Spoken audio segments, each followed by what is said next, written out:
How to measure for your new gate. Measuring for your new gate is straightforward. Just follow these simple steps.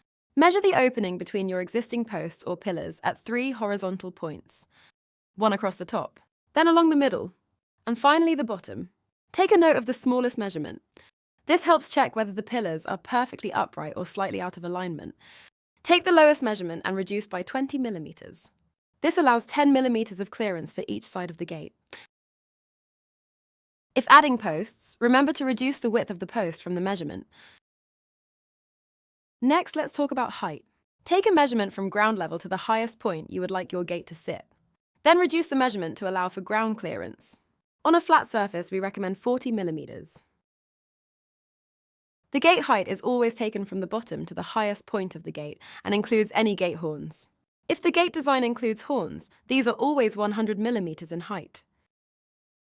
If you're ordering online, use the width drop-down menu to find the closest size below your measured width. For a precise fit to the exact millimeter, feel free to call our team and order over the phone.